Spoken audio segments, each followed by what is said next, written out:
nonfiction text, and there's a little catch. There's one sentence in each paragraph that does not belong. Why does it not belong? Because it has nothing to do with the main idea. And we need to find which sentence here does not support the main idea. So remember, if this is like my table, this is the seat of the stool or the top of the table, this is my main idea. And all of my supporting details are the legs that should support my main idea. But in each paragraph, there's one that doesn't support the main idea, one that just doesn't really fit.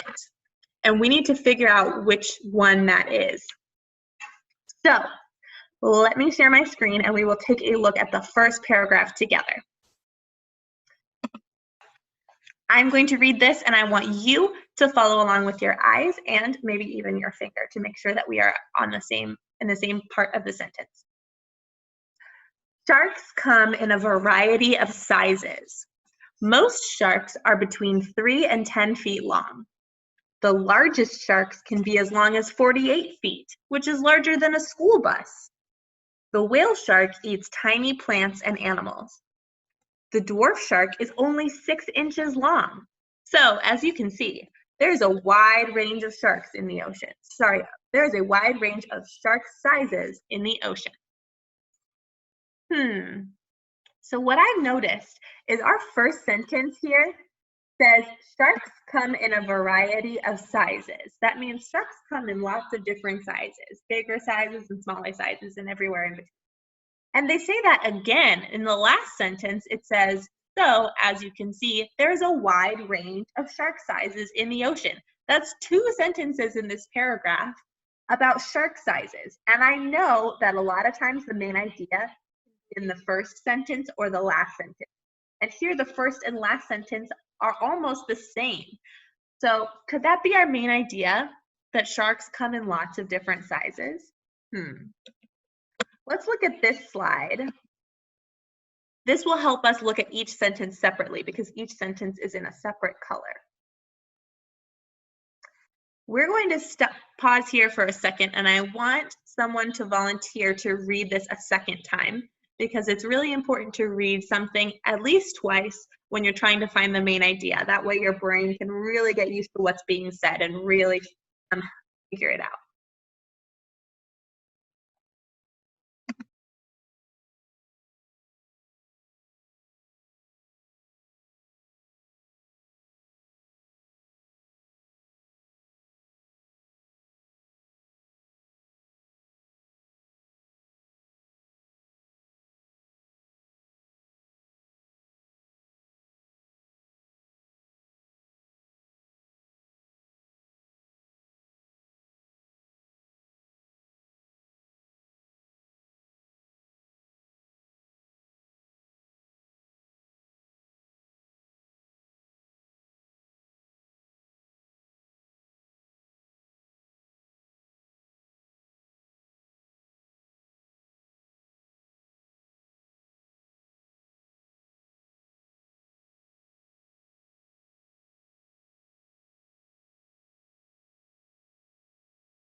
Think the main idea is, what I think this is mostly about, is that sharks come in lots of different sizes.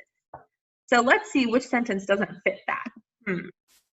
Here we have our main idea stool, and I'm really thinking our main idea is sharks come in lots of different sizes.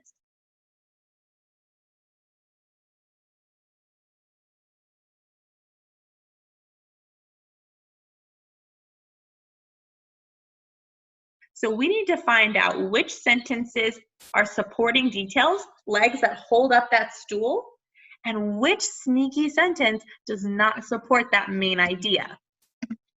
So let's figure that out together. So let's go back to the text. So here, this first sentence, sharks come in a variety of sizes. That's our main idea. We already have that on our chart.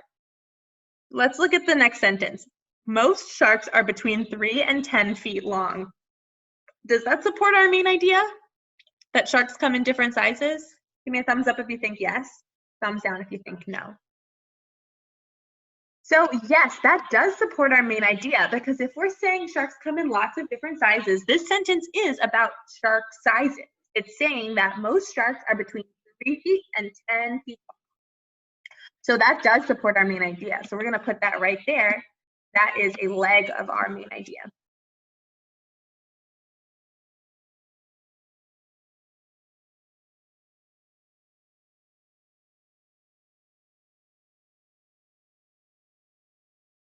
Let's look at the next sentence, though.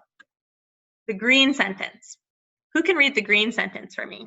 The largest sharks can be as long as 48 feet, which is larger than a school bus. Give me a thumbs up if you think that supports our main idea that sharks come in lots of different sizes, and a thumbs down if you think it doesn't fit our main idea. The largest sharks can be as long as 48 feet, which is larger than a school bus.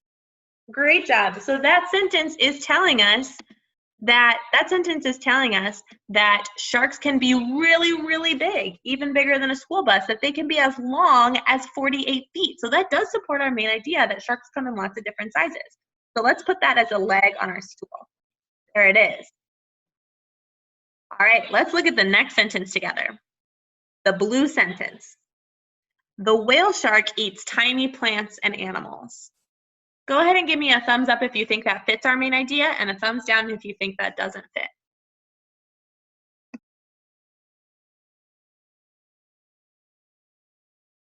I am very suspicious that this is the sentence that doesn't belong.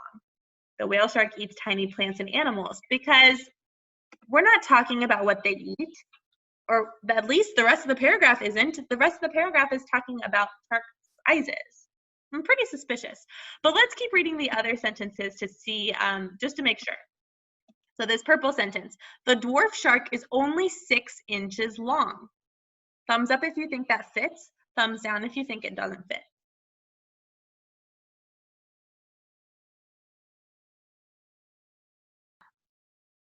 The dwarf shark is only 6 inches long as an example of a shark that's very, very small. So before they gave us an example of a huge shark larger than a school bus, and now they're telling us that they can also be very small. And that does support our main idea that sharks come in lots of different sizes.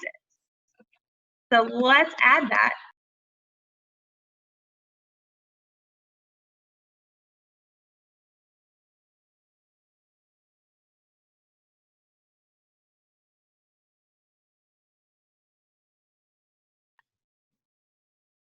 I'm suspicious of that blue one. That's why I put it out there. I don't think it supports our main idea. And here's our purple sentence. The dwarf shark is only 6 inches long. So you know what? I think we were right. I think the sentence that doesn't fit is this one. The whale shark eats tiny plants and animals. Because all the other ones support this main idea that sharks come in lots of different sizes, and this one doesn't support that main idea. So now it is your turn to help me out with this. We are going to look at a new paragraph right here.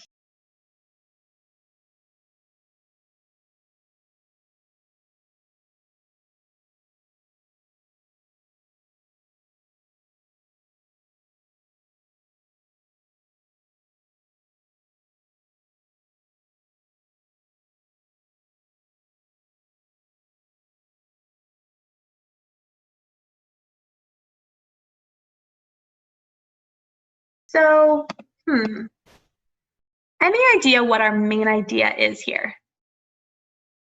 What is this paragraph mostly about? Take a look at these sentences. One of these colored sentences, could be telling us the main idea. Let me know if you think you have a guess, an educated guess. What could the main idea be?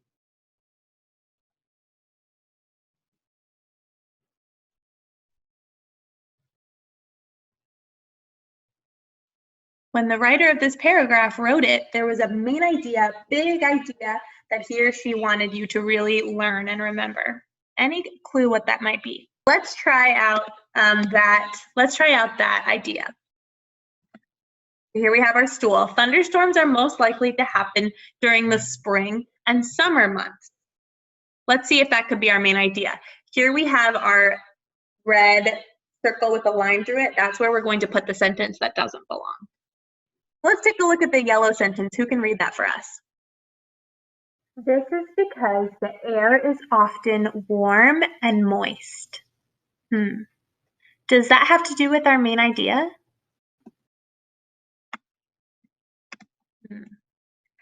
This is because the air is often warm and moist.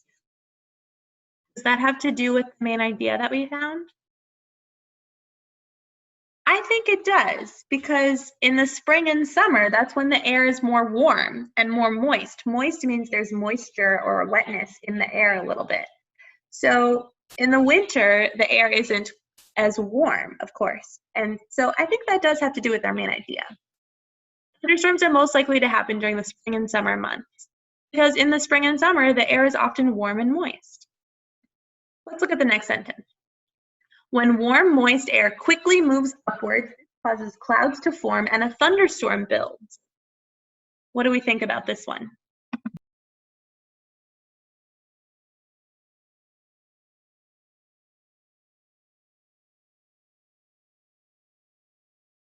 So this sentence in blue is telling us how a thunderstorm happens, how it forms. It tells us exactly what happens in the spring and summer months with that warm, moist air for a thunderstorm to form. It moves upwards quickly, it forms clouds, and a thunderstorm starts to build in those clouds.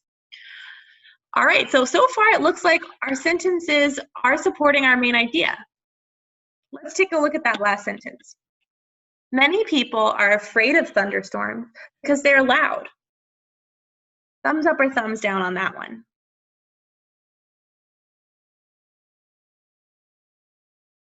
Many people are afraid of thunderstorms because they're loud. Well, that's true. Many people are afraid of thunderstorms and they are loud. But does that have to do with why thunderstorms are most likely to happen in the spring and summer? Doesn't really have anything to do with that. So I think we found our one sentence that doesn't fit. There we go. Nice work, everybody. We're going to do one more, but we're going to do it a little quicker because I think you guys are just too good at this. All right, this is a paragraph about dogs, and it has this word, the second word right here that starts with the D, is pretty hard to read if you've never seen it before. The word is actually pronounced dachshunds, even though it looks like it would be something different, like dachshunds. That's not actually how you say that one. All right, I'm going to read it first, and then I need a volunteer to read it. We're going to go a little quicker because you guys are just flying through this. Miniature dachshunds, that's a type of dog, by the way. Miniature dachshunds are wonderful to have as pets. They are very playful, cute, and loving. Since they do not shed very much, they do not leave hair everywhere and are easy to clean up after. Also, their small size means they don't take up very much space. Golden retrievers also make wonderful pets. Who can read this again for us?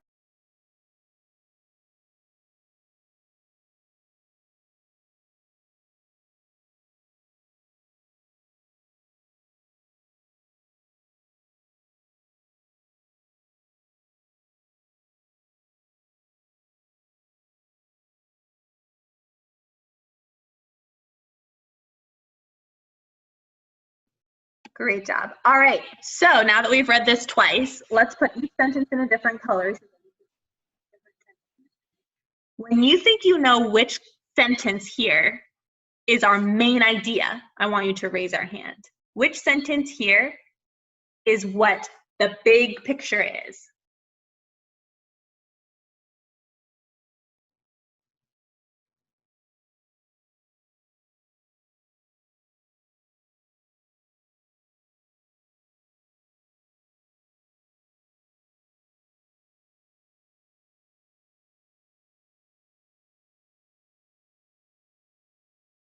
So if that's our main idea, miniature dachshunds are wonderful to have as pets, then there's one sneaky sentence here that doesn't fit that. So instead of going through one by one like we did before, because you guys are getting really good at this, I want you to just look at this paragraph and give me a raised hand when you have found the sentence that does not fit that main idea, that miniature dachshunds are wonderful to have as pets. One sneaky sentence here does not fit that main idea.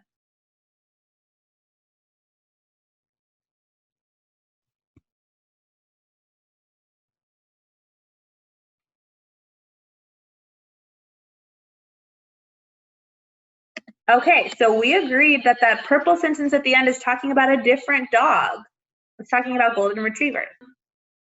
Let's see if the other ones support our main idea. The orange sentence says they're playful, cute, and loving. That's a great reason that they're wonderful to have as pets. That green sentence says they don't shed their hair everywhere, so they're easy to clean up after. That's another great reason that they make wonderful pets. It's always nice to have a pet that's easy to clean up after. And the blue sentence says they're small, they don't take up very much space. That could be a good reason. Maybe some people don't have a lot of space in their house and they really are looking for a small pet. That could be a really great reason that a miniature dachshund would make a great pet. But that purple sentence, like you all said, golden retrievers make wonderful pets, that doesn't have anything to do with the dog that we were talking about. So that one doesn't fit. Give yourself a pat on the back or kiss your brain. You all did a fantastic job there. All right, bye everybody. I miss you a lot.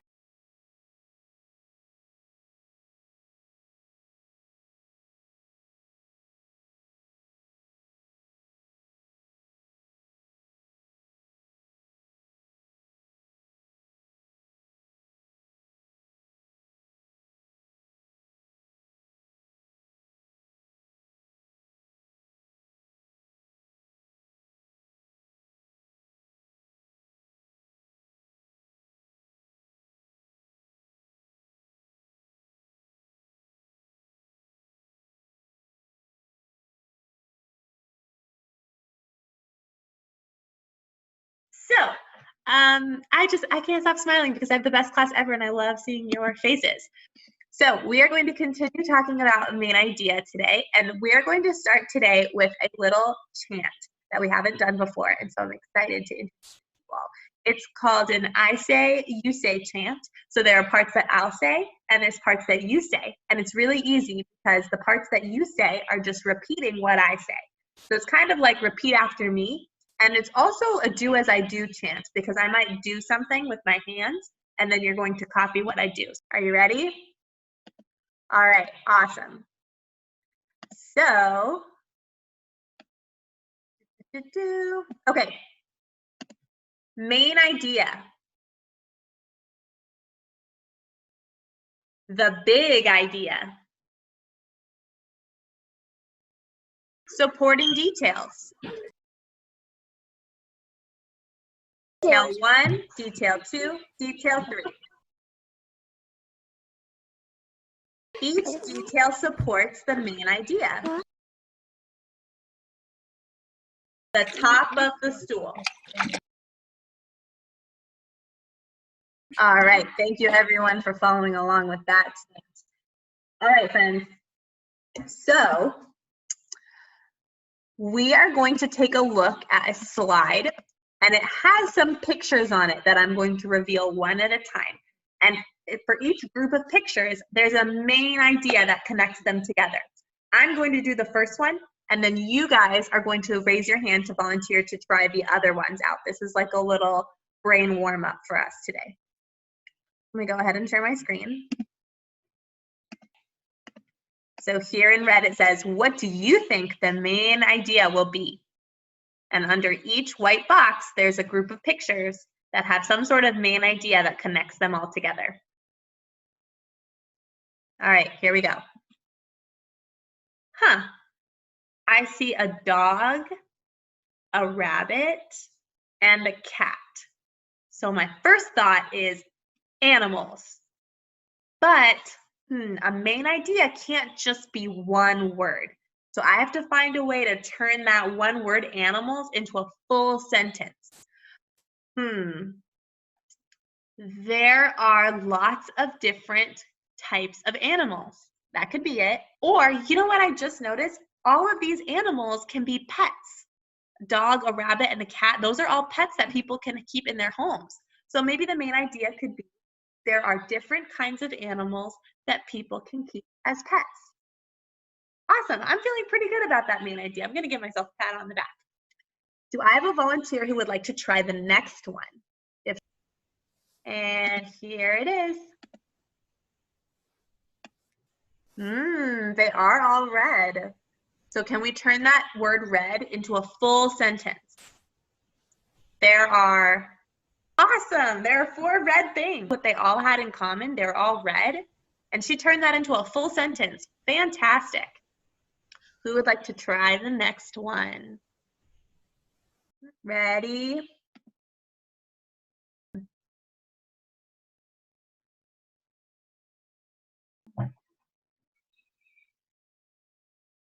Different types of weather. Phenomenal. You see that there's a rainbow, there is rain, and there's a lightning bolt.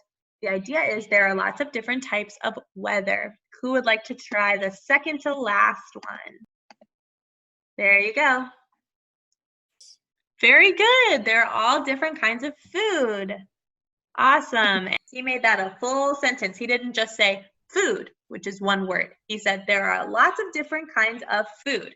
A full sentence. We have one more. Who would like to tackle that one? Here you go. Good. There are different types of sports. Or you could even be different types of sports that use balls. Awesome. A great job with that teaser. So we're going to move on to an actual paragraph of text. Here it is. It's called Turtle Power. I'm going to read this to you all, and I am going to use the writing feature. It's called annotation, where you can write or draw on the screen. So starting with the heading, Turtle Power. Oh, and there's directions at the top. Can't forget that.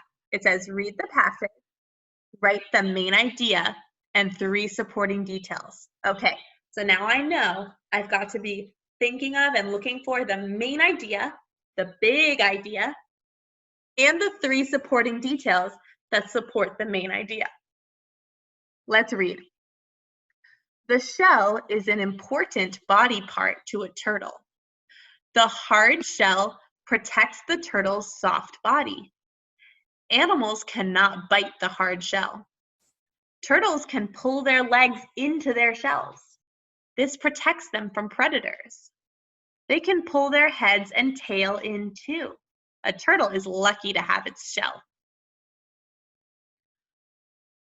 All right, do I have a volunteer who can read the paragraph again? Because it is always really helpful to read it twice. That way you can really take in what it's saying.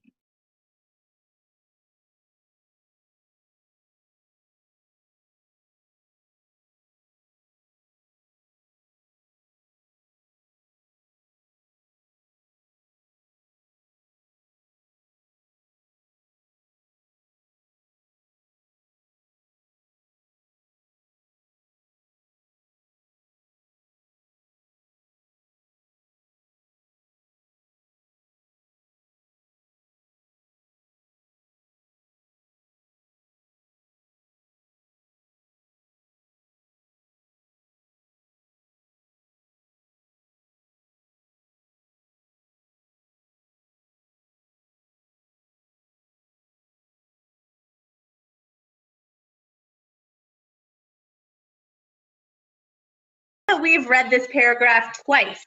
Who has an idea of what is the main idea, the big idea? What does the author really want you to know from this paragraph? It should be one full sentence. It might even be a sentence right there in the paragraph.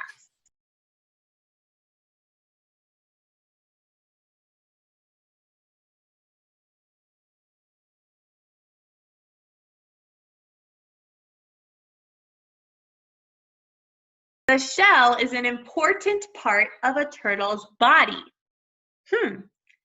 Is that the big idea of this paragraph? Let's see, let's try it out. So I am going to write on the screen. You are not right now, you are going to watch.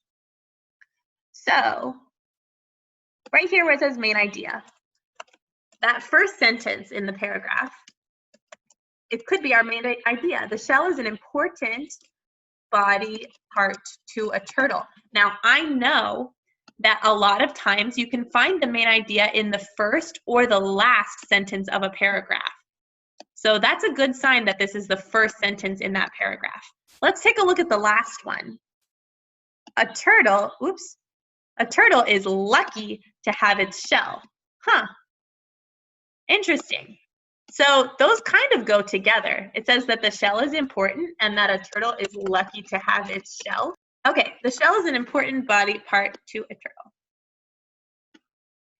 All right, if that is our main idea, we can't sit on this stool unless it has legs because look, it's gonna fall. We need supporting details that will hold up our main idea. So let's take a look at this paragraph and see if we can find supporting details.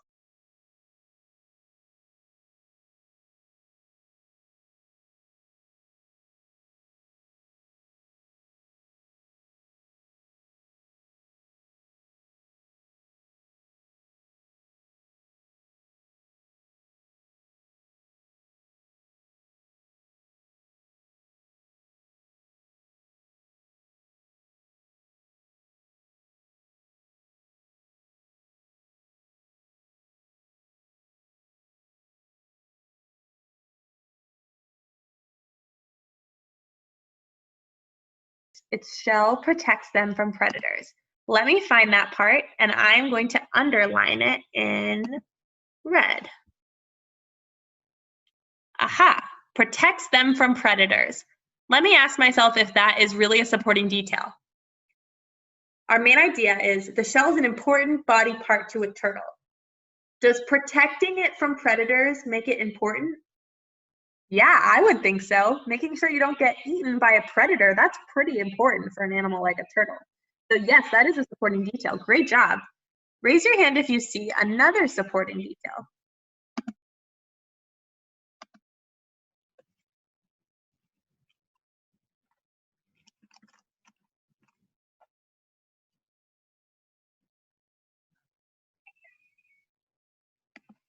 Animals cannot bite the hard shell. Let me underline that one. Let's see, is that a supporting detail? Our main idea is that the shell is important to a turtle. Do you think it's important that animals can't bite it? Yeah, I think that's pretty important if you're a turtle. You want to make sure that predators and other animals can't bite your hard shell. Because if they could, then that would hurt. But if they try, it's probably going to hurt them more than it's going to hurt you. I would say that's pretty important. Great job. Let me add that as another supporting detail. Animals cannot bite the hard shell. But I would not want to sit on a stool that only has 2 legs or 2 supporting details because it could be a little bit more supported. Can we find a third supporting detail? Another reason to believe that the shell is an important body part to a turtle? Turtles can pull their legs into their shells. Let me find that part. Turtles can pull their legs into their shells. Let's see. Is that a reason that the shell is important to a turtle? Well, we know that the shell is hard, and we know that animals can't bite it. So if they pull their legs into their shells, that means their legs are safe from other animals that might try to bite them or hurt them. So yeah, I would say that's pretty important. So let's add that as our third supporting detail. Turtles can pull their legs into their shells. So the shell doesn't just protect the back of the turtle, it can protect lots of different body parts of the turtle if the turtle just pulls them in. That's awesome that the shell can do that. I would say that's pretty important to the turtle. So these are the 3 supporting details that we found, but there's lots more that we could have identified, like this one. The hard shell protects the turtle's soft body. Yeah, that's pretty important. Or this one. Turtles can pull their heads and tail in too. It's important to protect their heads and their tails. But we found 3 supporting details, so our stool is strong enough that someone could sit on it. Great work. Kiss your brain, everybody.